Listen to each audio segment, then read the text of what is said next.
Hey everyone, welcome back to another video by Cam Room 5. In today's video we're going to be talking about some trends down group 2. So when we talk about these trends, first we will be talking about the trends of thermal stability. We'll be talking about the trends of thermal stability down the group. For that we need to consider that what is thermal stability. So when a compound is heated in the absence of air. When a compound is heated in the absence of air and it decomposes, that is thermal decomposition. Very simply, that is thermal decomposition. Thermal stability is exact opposite of that how much thermal stability is a measure of how much heat a substance withstands without decomposing. So how much heat a substance would withstand without decomposing. For that, we have two things. First, we have the carbonates, and then we have nitrates. And that is what we will be talking about. So when we talk about beryllium carbonate, magnesium carbonate, then calcium carbonate, strontium carbonate, and ultimately we have barium carbonate. In a very similar way, we have beryllium nitrate, we have magnesium nitrate, we have calcium nitrate. You can see how the formula is different because nitrate has a charge of -1 while our group 2 elements have a charge of -2. You will have to remember one thing, that they become more stable as you go down the group. So beryllium would be least stable compound and barium would make the most stable compound. So more stable would be barium carbonate, barium nitrate, and the beryllium compounds would be least stable. It means one thing, that barium compounds will need more temperature, more heat for decomposition, and they will take longer time. While beryllium compounds or magnesium compounds would need lesser temperature, and they will decompose quicker. So quick decomposition. Now moving on, what happens when a carbonate decomposes? So when, for example, barium, or let's say calcium carbonate when it decomposes, you will receive calcium oxide and carbon dioxide. When calcium nitrate or any nitrate of group 2 decomposes, you will receive the metal oxide, nitrogen dioxide gas, and oxygen gas. Let's write state symbols for both of these. Calcium oxide or the metal oxide would be solid, carbon dioxide is a gas, nitrogen dioxide and oxygen are gas. To balance this, you can see that I can put a 2 here and a half here. That is really important, because when 1 mole carbonate decomposes, you receive 1 mole of gas. But when 1 mole nitrate decomposes, you receive 2.5 mole gas. Another thing which will help you in your theory examination is to notice that you receive only 1 gas for carbonate decomposition, but you will receive a mixture of gases. You will receive a mixture of gases when your nitrate decomposes. Carbon dioxide will give you the lime water test, milky, and for nitrogen dioxide gas you will be able to see brown fumes, and at the same time oxygen will give you a positive test, which is glowing, a lightened splint. So that is something that you should keep in mind. Let's quickly talk about the trend of stability. It is not in your syllabus, but I'm still explaining a very quick part of it. So trend in stability. The main reason behind the stability or the thermal decomposition is the changing size. When you notice beryllium is small, magnesium is a little bigger cation. Calcium is bigger, strontium is even more bigger, barium would be the biggest of the cations here. So you should keep one thing in mind, that the size of cation increases. And when the size of the cation increases, another thing to keep in mind is their charge density decreases. I repeat, it is not in your AS level syllabus. It will be explained in A2, but I'm just giving you a tinge of what it is. So the size of the cation decreases and their charge density also decreases. Charge density decreases, you can say. So magnesium has a 2+ charge in a small size. But at the same time, when you look at calcium has the same 2+ charge in a bigger size. So magnesium has high charge density, but calcium has low charge density.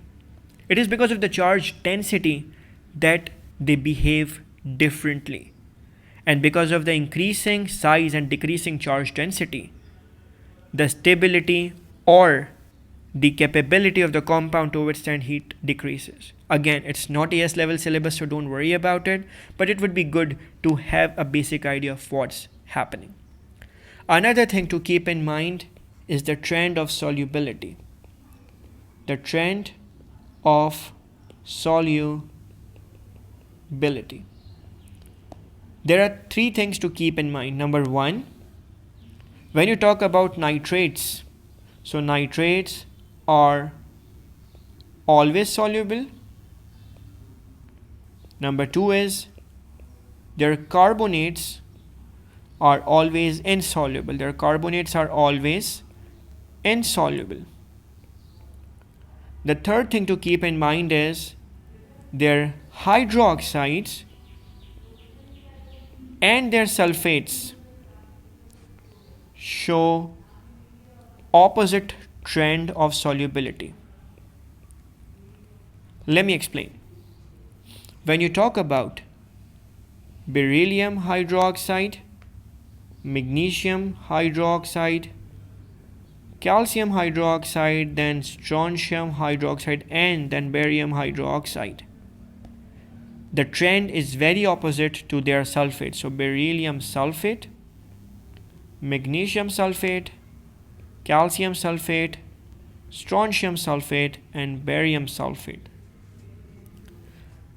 The one at the bottom hydroxide, barium hydroxide, is the most soluble. But in sulfates, it's opposite. So magnesium sulfate and the one at the top, you can just consider magnesium because beryllium is an outlier normally. So beryllium is an outlier normally. But magnesium sulfate is most soluble. So in case of hydroxides, the one at the bottom are the most soluble, like strontium and barium hydroxides. But in case of sulfate, the one at the top is the most soluble, while barium hydroxide is pretty insoluble. In a very similar way, magnesium hydroxide is very less soluble. Not insoluble, but very less soluble. That should help us understand that normally you will receive white precipitate of magnesium hydroxide because it won't be dissolved. And in a very similar way, you will receive white precipitate of barium sulfate because it's not soluble, because insoluble means white precipitates. Insoluble normally means white precipitates. Now I'm just giving you a quick overview of what we have done so far. When you take a metal, let's take an example with calcium. When you take a metal, for example, calcium, they can react with acids, and when they react with acids, you will receive, for example, if the acid is HCl, you will receive metal chloride, for example, calcium chloride. They can react with sulfuric acid, they can react with nitric acid. In each case, you will receive a different kind of salt like metal sulfate, metal nitrate. In my case, it's going to be calcium sulfate or it's going to be calcium nitrate. In each case, you will also receive hydrogen gas. So hydrogen gas would also be received as a product. You should know calcium sulfate is insoluble, so that is S. Calcium nitrate is aqueous. You should know that all the chlorides are also soluble, so also aqueous. Now, when you talk about nitrates, if you heat the nitrate, you should know one thing, that when you're heating an aqueous solution, the first thing that you eliminate is water. No biggie here, water will be removed as vapor. What is the second thing to receive? You receive the metal oxide. In my case, it's going to be calcium oxide. Do you receive something else by nitrate decomposition? You will receive oxygen gas and nitrogen dioxide gas. Let me balance it also. Half mole of oxygen gas and nitrogen dioxide gas of 2 moles. You should know also one more thing, that this reaction was known as decomposition. Decomposition. Another thing to keep in mind is they can be made into, for example, they can be made into carbonate. So let's see what happens if I'm taking metal chloride and I add sodium carbonate in it. That would be a precipitation reaction. So in a precipitation reaction, you receive precipitates of calcium carbonate. You can say metal carbonate. More specifically, in my case, in my explanation here, it's calcium carbonate. What happens if you add any other kind of sulfate salt like sodium sulfate? It would also give you a metal sulfate, which is white precipitate. So you should keep in mind how various reactions are interconnected. Let's do some past papers to see our understanding. Trends are seen in the physical and chemical properties of the elements of group 2 and their compounds. Which property shows a decrease from magnesium to barium? The rate of the reaction, wrong, because the reactivity increases. That's wrong. The reactivity increases. The solubility of the hydroxide, again wrong, because solubility of hydroxide also increases. The solubility of sulfates, that's true, because magnesium sulfate is soluble, but barium sulfate is insoluble. So that is true, C. The product of contact process is Z. That is not exactly group 2, but let's do it. The product of contact process is Z. We should know that it is sulfur trioxide. Which reaction or process leads to the formation of a gas that can neutralize an aqueous solution of Z? You should know SO3 gas is acidic, so we need something which is alkaline, because they are saying to neutralize it. Atmospheric lightning produces nitrogen dioxide gas, which is also acidic, so wrong. Combustion of fuel in an internal combustion engine that produces carbon monoxide, which is neutral, so not really happy. The Haber process, this process produces ammonia gas, which is alkaline, so that is very much accurate here, because the ammonia gas is alkaline, it can neutralize SO3 gas. Z is an anhydrous compound of group 2 element. When it is heated, Z undergoes thermal decomposition, which means it is either carbonate or nitrate. To produce two different gases, OMG, you should know two different gases are resulted when a nitrate decomposes, because nitrates give you nitrogen dioxide gas and oxygen gas.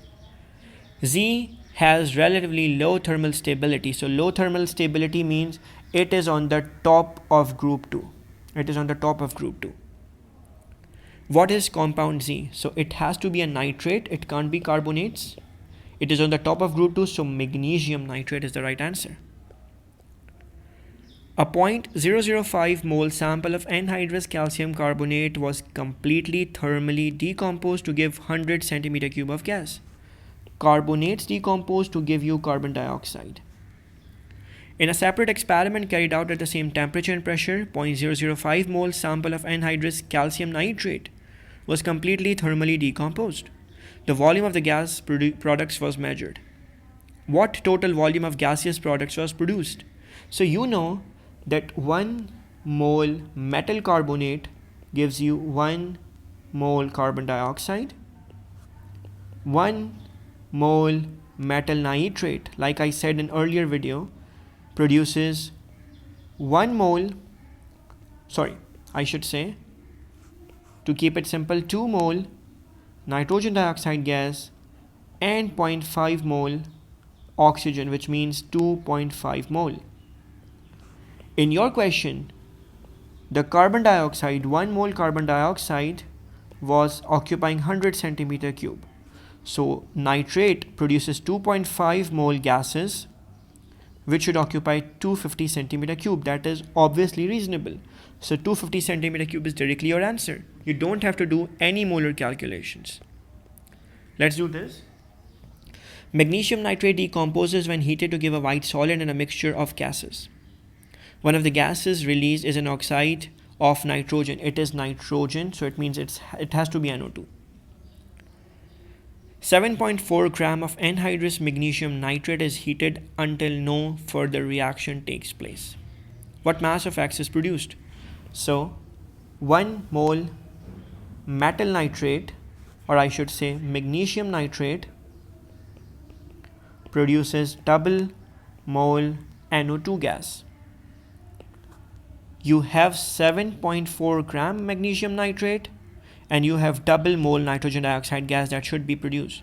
So you can easily use the cross multiplication method. The molecular mass of magnesium nitrate would be put here.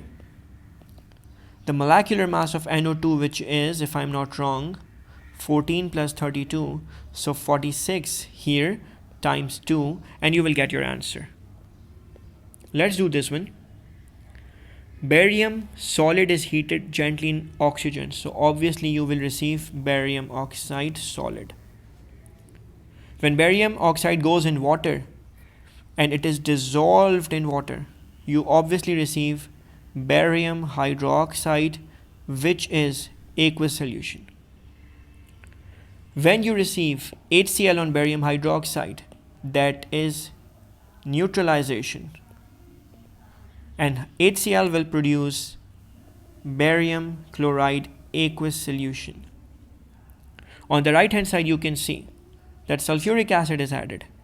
So that is also neutralization, but you receive a salt known as barium sulphate solid because it is insoluble. Sulphate of barium is insoluble. We move downwards, we move more downwards, so you receive nitric acid. Barium hydroxide added with nitric acid will produce barium nitrate aqueous because nitrates are soluble. Let's take some other color. Let's say this purple.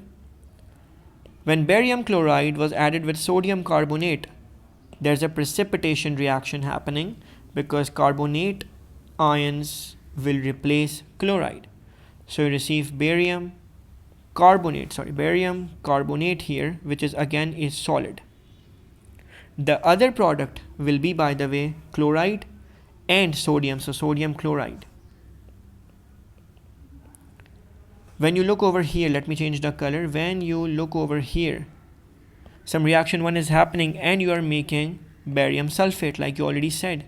So what could be added? So you can add sulfuric acid, you can add potassium sulphate, you can add sodium sulphate, any sort of sulphate will work. I hope the entire question is clear to you guys, and I'm pretty sure you guys will be able to attempt group 2 questions. Stay tuned guys. Thanks.